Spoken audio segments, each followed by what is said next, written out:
Well, you know, when I was 25 or so, I probably weighed about 138 pounds. I smoked like a pack of cigarettes a day. I drank tremendous amount of alcohol. I was from northern Alberta, this rough little town up in northern Alberta called Fairview, and there were long winters there, and my friends were heavy drinkers, and most of them dropped out of school by the time they were 15 or 16, went off to work on the oil rigs, and it was a rough town, and we drank a lot. And I started when I was 14, and you know, and so I had a lot of bad habits, let's say, and things that were, and I wasn't in great shape physically, and I was also still intellectually obsessed by, as I am now, and so that would have been in 85. But I decided around then, about 85, 84, something like that, maybe a little earlier, that I was really going to try to get my act together, and so I started doing that. I first of all I quit smoking. Well, that took a long time because I eventually had to quit drinking too in order to quit smoking, and I started working out, started playing sports, which I'd never done. I was a small kid. I'd been skipped a grade, and I was a small for my age, so sports were never, especially team sports, were never really a domain of expertise for me. Although I skied and went trapping with my dad, and went cross country skiing and camping and all that. So, but when I went to graduate school, I started swimming. the first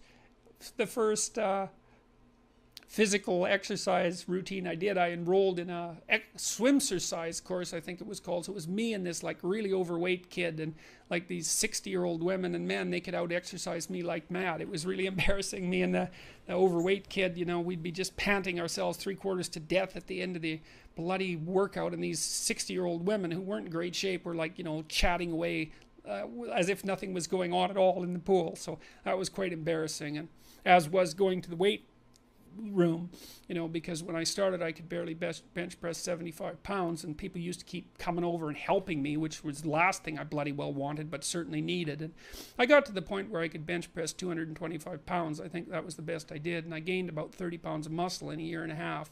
So that was a good thing.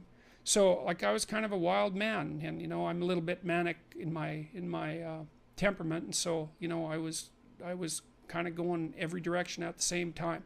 So, and I don't regret that. I had a fine time when I was a kid, but I needed really to get disciplined, and I had to do it because I was working on these hard problems that that I've been discussing with all of you, and I've been working on them really obsessively since I was probably about 18, maybe even earlier than that, and got to the point around 25 when I was in graduate school trying to get my PhD, so doing all my research. Like I published 15 papers by the time I graduated with my PhD, which was I think by a fairly large measure the most papers that any graduate student at that time had ever published at McGill. I think that's right. It might have been twice as many, or maybe twice as many, maybe even 3 times as many.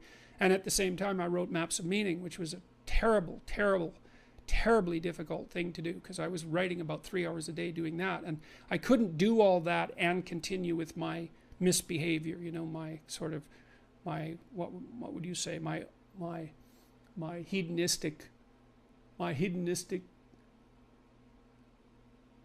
massive hedonistic consumption of alcohol and all of that. I just couldn't keep it up, and also work seriously on the issues that were at hand. So I had to stop. That's a sacrifice. I had to stop messing about and straighten myself out. And I got married. Well, the woman who's my wife, Tammy, who I've known since she was 8 years old, she lived across the street from me in this little town called Fairview, and I was in love with her like the first time I saw her, which is quite the bloody thing.